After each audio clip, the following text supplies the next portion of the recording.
सलाम, Pakistan news studios में मैं हूँ राफिया अवान। मैं हूँ ज़िशान बशीर। यूट्यूब पर बराह रास्त देखने के लिए सब्सक्राइब कीजिए youtube.com/24newshd। हेडलाइंस आप जान चुके, खबरों की तफसीलात की जानिब बढ़ते हैं। सबसे पहले अहम खबर आपको दें कि FATF ने पाकिस्तान को ग्रे लिस्ट में बरकरार रखने का फैसला किया है। FATF का कहना है कि पाकिस्तान ने कई इकदाम किए लेकिन मजीद इकदाम की ज़रूरत है। वकास अजीम हमारे नुमाइंदे साथ हैं, उनसे हम बात करेंगे। वकास अजीम, कहिएगा इस बारे में क्या तफसीलात हैं? जी, FATF के प्रेसिडेंट ने अब से थोड़ी देर पहले ही इस बात का ऐलान किया है कि पाकिस्तान को जो एक्शन प्लान दिया गया था उसके 27 नुकात थे, जिसमें से 26 नुकात के ऊपर अमल दरामद किया गया है। ताहम आज का जो एक्शन प्लान दिया गया है उसमें मजीद कुछ नुकात के ऊपर पाकिस्तान को अमल दरामद करने का कहा गया है। और सबसे पहला नुकता ये दिया गया है कि पाकिस्तान कलअदम तंजीमों और अफराद पर मजीद पाबंदियां लगाने के सबूत पेश करे। और दूसरा जो नुकता दिया गया है वो ये है कि पाकिस्तान मनी लॉन्ड्रिंग की तफ्तीश और सजाएं आयद करने का मुजाहरा करे। पाकिस्तान कलअदम तंजीमों के जो जराइम से हासिल किए गए पैसे हैं उनको जब्त करने के इकदाम करे। इसके साथ साथ FATF ने आज पाकिस्तान के लिए ये भी कहा है कि पाकिस्तान गैर ममालिक के साथ मिलकर कलअदम तंजीमों के असासे तलाश करे और उनको जब्त करने के इकदाम करे। पाकिस्तान अब फरवरी तक FATF की ग्रे लिस्ट में रहेगा और फरवरी में जब FATF का इजलास होगा तो इन नुकात पर अमल दरामद की पेशरफ्त जितनी हो चुकी होगी उसका जायजा लिया जाएगा। अगले साल फरवरी तक पाकिस्तान इस ग्रे लिस्ट में रहेगा, आगाह करे थे आप वकास अजीम, शुक्रिया।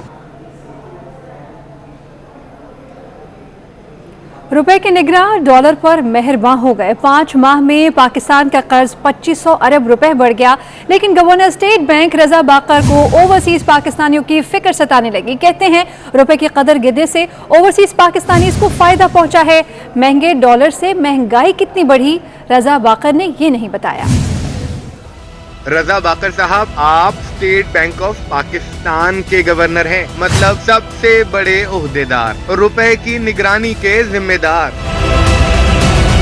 डॉलर के नहीं, डॉलर को तो जेनेट येलेन बहुत अच्छा संभाल रही हैं। फिर रुपए की कदर गिरने को आप अच्छा कैसे कह सकते हैं?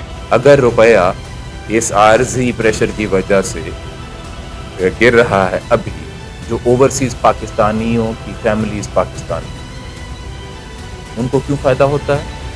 क्योंकि हमारे ओवरसीज पाकिस्तानी हमारे भाई बहन जो इन मुल्कों से रेमिटेंसेस अपने मेहनत और मुशक्कत से पैसे भेज रहे हैं। रुपया जिसकी कदर के घटने और बढ़ने का असर 22 करोड़ जिंदगियों पर होगा। 22 करोड़ पाकिस्तानी जो डॉलर, पाउंड, यूरो, दिरहम, दीनार और रियाल कमाने बाहर नहीं गए, पाकिस्तान ही में रहते हैं। गवर्नर स्टेट बैंक साहब, मैनचेस्टर में बयान देते हुए आप उन पाकिस्तानियों को कैसे भूल गए? इस साल अगर हमारी रेमिटेंसेस तकरीबन मिसाल के तौर पे 30 बिलियन डॉलर की हो जाए, हमारा एक्सचेंज रेट पिछले कुछ महीनों में 10% भी डिप्रीशिएट हुआ है, तो ये 3 बिलियन डॉलर अजाफी जो है ये 500 अरब रुपए से भी ज्यादा बनता है। एक तरफ 22 करोड़ आवाम पर बराह रास्त और बिलवास्ता महंगाई का अजाब। सिर्फ 6 हफ्ते में रुपए की कदर गिरने से मुल्की कर्जे में 2500 अरब रुपए का इजाफा हुआ, यानी आवाम मजीद मकरूज हुए। दूसरी तरफ 90 लाख पाकिस्तानियों का पूरे साल में 500 अरब रुपए का फायदा। ये वाला हिसाब कहाँ से सीखा आपने? गवर्नर स्टेट बैंक साहब, महंगाई बढ़ने के बाद टैक्सों की सूरत में आवाम का जो खून निचोड़ा जाएगा उसका फायदा हुकूमत को होगा, नुकसान होगा तो बस आवाम का। ये क्यों नहीं बताया आपने? और बैरून मुल्क मुकीम पाकिस्तानियों के फ़ायदे की बात हो रही है तो आपको ये भी बता दें कि अंदाजे के मुताबिक उन्हें आज तकरीबन 4.25 करोड़ रुपए का फ़ायदा हो गया है। ये सब कैसे हुआ, ये बताने के लिए हमारे साथ मौजूद हैं मियां मोहम्मद अशफाक। अशफाक, बताइएगा इस बारे में। जी बिल्कुल, बैरून मुल्क बैठे पाकिस्तानियों को 4.25 करोड़ रुपए का फ़ायदा हुआ है। बैठे बिठाई ये 4.25 करोड़ रुपए कैसे उन्होंने कमा लिए ये मैं आपको बताता हूँ। इस वक्त आज जो पाकिस्तान में डॉलर की कीमत में इजाफा हुआ है वो 49 पैसे का इजाफा हुआ है। और रजा बाकर की जो मंतक है उसको अगर हम सच तस्लीम करें तो उसके मुताबिक इस 49 पैसे के इजाफे के साथ जो है वो तकरीबन 4.25 करोड़ रुपए का बैरून मुल्क पाकिस्तानियों को फ़ायदा हुआ है। अगर हम मजमूई तौर पर बात करें तो मुल्क में रोज़ाना 8.5 करोड़ डॉलर से ज़ायद जो है वो रकम आती है। और अगर हम मई से लेकर अब तक अगर हम इसका को कैलकुलेशन करें तो तकरीबन 21 रुपये 68 पैसे जो है वो डॉलर की कीमत में इजाफा हुआ है। और इस इजाफे के साथ उसी रजा बाकर की मंतक के मुताबिक मुल्क में बैरून मुल्क जो पाकिस्तानी हैं उनकी रकम में जो है वो 7 अरब से ज़ायद का जो है वो इजाफा हुआ है। तो ये इजाफा बैरून मुल्क जो मुकीम पाकिस्तानी हैं उनको तो हो रहा है, लेकिन डॉलर की इस बढ़ती कीमत के साथ मुल्क में मौजूद जो गरीबों की हालत है उसके नुकसान के मुतालिक अंदाज़ा लगाना बहुत मुश्किल है। जी आगाह कर रहे थे आप, शुक्रिया। आगे बढ़ें और आपको बताएं कि पीपल्स पार्टी के सेनेटर सलीम मांडवीवाला गवर्नर स्टेट बैंक पर फट पड़े। कहते हैं कि गवर्नर स्टेट बैंक किसी दूसरे मुल्क के गवर्नर लगते हैं। डॉलर 200 तक जाएगा, लोग भूख से सड़कों पर आएंगे और दुकानों में लूट खसूट की जाएगी। पहली दफा मैंने पाकिस्तान की हिस्ट्री में देखा है कि गवर्नर स्टेट बैंक कह रहा है कि डिवैल्यूएशन बहुत अच्छी चीज है। इससे ये पता चलता है या तो ये गवर्नर पाकिस्तान स्टेट बैंक का गवर्नर नहीं है, ये किसी और मुल्क का गवर्नर है। आगे 3 महीने में लोग दुकानें तोड़ेंगे और उसमें से खाना निकालेंगे और उसमें से चीजें निकालेंगे, क्योंकि वो इन्फ्लेशन से शॉर्टेज पे चला जाएगा मामला और लोग सड़कों पे आएंगे, लोग भूख से सड़कों पे आएंगे। मैं आप और मारूफ माहिर मईशत डॉक्टर इशफाक हसन ने गवर्नर स्टेट बैंक के इक़दामात को शदीद तनकीद का निशाना बनाया है। उनका कहना है कि रुपए की कदर को जानबूझकर गिराया जा रहा है। डॉक्टर सैयद रजा बाकर के इक़दामात मुल्क तबाह कर देने वाले हैं। हालिया इक़दामात का असल हदफ दिफाई बजट है। 24 न्यूज़ के प्रोग्राम दस्तक में गुफ्तगू करते हुए उनका मजीद क्या कहना था, आपको दिखाते हैं। स्टेट बैंक के गवर्नर के एक्ट्स जो एक्शन वो ले रहा है, इससे ये साफ पता चल रहा है कि इसने इस मुल्क को तबाह करने के लिए तमाम इकदाम किए हैं। 50% डिफेंस बजट बोरोड रिसोर्सेज पे, तरक्याती प्रोग्राम बोरोड रिसोर्सेज पे, सरकारी मुलाजमीन की तनख्वाहें बोरोड रिसोर्सेज पे, जो सब्सिडी दे रहे हैं बोरोड रिसोर्सेज पे है सब। लेकिन आज जो इकदाम किए गए हैं, पिछले 3 महीनों से जो इकदाम हुए हैं, 3 से 4 महीनों में, मुझे तो डर यह है कि हमारा इंटरेस्ट पेमेंट इतना बढ़ जाएगा और हमारे रेवेन्यू जो फेडरल रेवेन्यू है वो सिर्फ और सिर्फ शायद इंटरेस्ट पेमेंट को फाइनेंस करने के काबिल हो जाए, आपके टोटल डिफेंस बॉर्डर रिसोर्सेज पे होगी। ये एजेंडा है गवर्नर स्टेट बैंक का। मैं आपको बता दूं, the ultimate target is your country's defence budget. Imran Khan opposition में थे तो डॉलर महंगा होने पर हुकूमत को तनकीद का निशाना बनाते थे। कौम कितनी गरीब हो गई ये हिसाब किताब लगाते थे। हुकूमत में आए तो रुपए की गिरावट का भी उन्हें मीडिया से पता चलता है। जब ये दोनों आए थे जरदारी और नवाज शरीफ, $1 60 रुपए का था। रुपया गिरता है, अब सारे गरीब हो जाते हैं। आज 125 रुपए डॉलर है, जो अवाम की दौलत आधी हो गई। 1000 अरब रुपए के मजीद कर्जे चढ़ गए। 2018 में $1 125 रुपए का पहुंच गया। कौम गरीब हो गई है।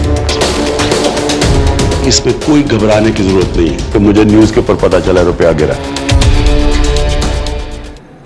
और सर्दियों में चूल्हा जले न जले, दिल ज़रूर जलेंगे। हुकूमत ने गैस का माहाना बिल 200 रुपये से बढ़ाकर 1800 रुपये तक करने की तैयारी कर ली है। घरेलू सार्फिन के लिए LNG की बुनियाद पर नया टैरिफ मुतारिफ करवाया जाएगा। ये रिपोर्ट देखिए।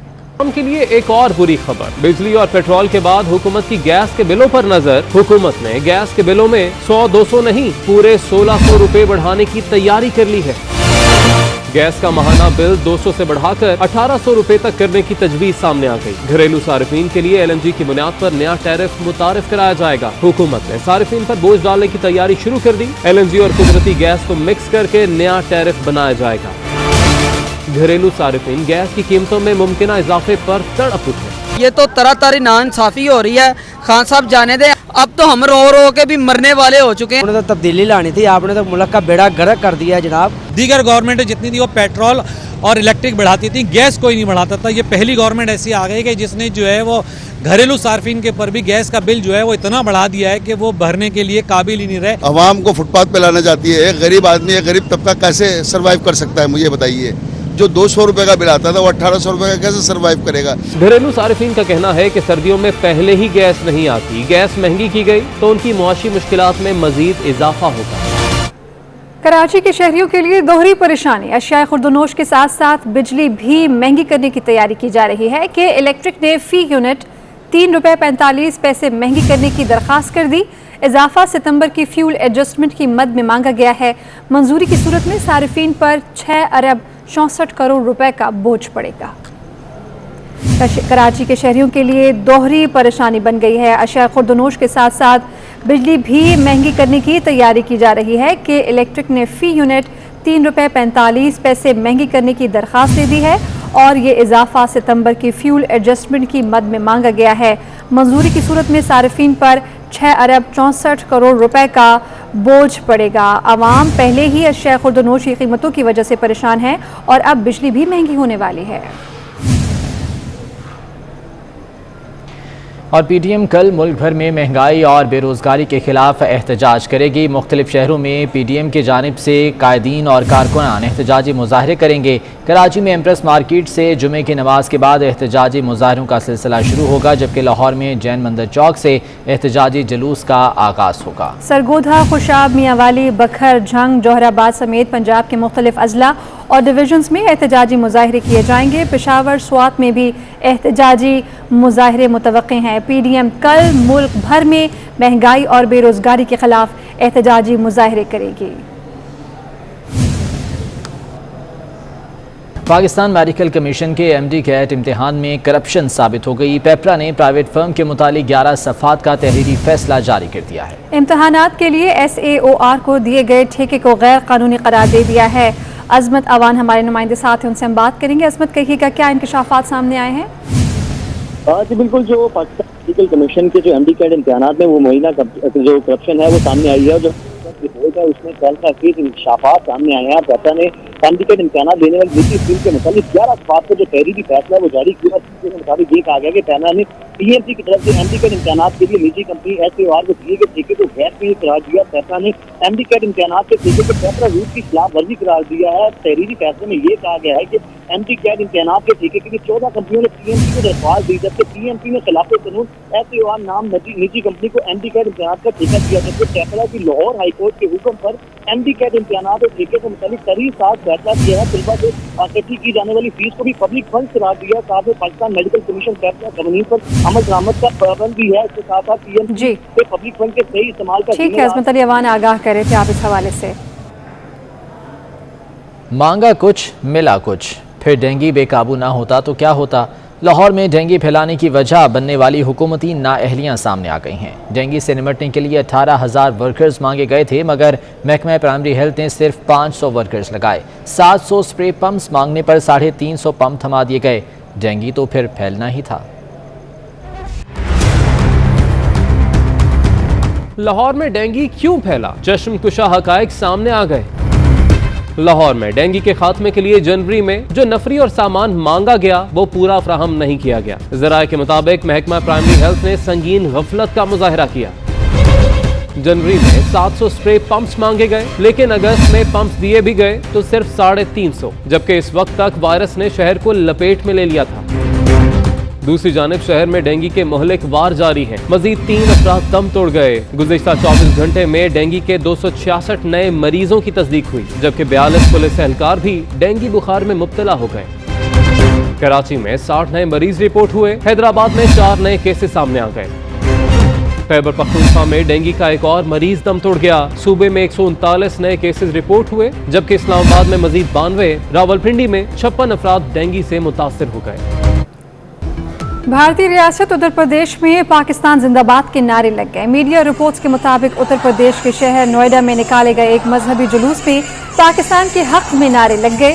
पाकिस्तान के हक में नारे लगाने के इल्जाम में 3 अफराद को गिरफ्तार कर दिया गया। ये वाक़या मंगल के रोज़ ईद मिलादुन्नबी सल्लल्लाहु अलैहि वसल्लम के मौके पर पेश आया। गिरफ्तारियां वाक़े की वीडियो सोशल मीडिया पर वायरल होने के बाद अमल में आई।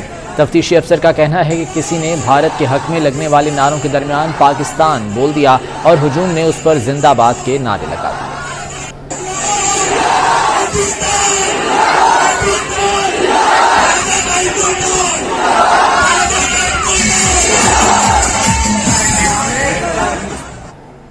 किंग खान के खिलाफ बीजेपी हुकूमत का बुग़्ज़ रुका नहीं, थमा नहीं। आर्यान को पकड़ने के बाद शाहरुख खान और अदाकारा अनन्या पांडे के घर पर छापे मारे गए।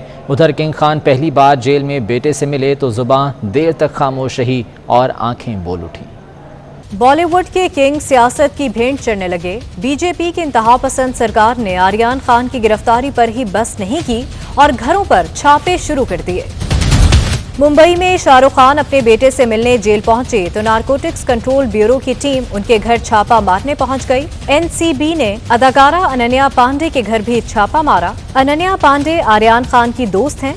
तलबी के नोटिस के बाद अनन्या पांडे एनसीबी के दफ्तर पहुंची, जहां उनसे मुतादिद सवालात किए गए।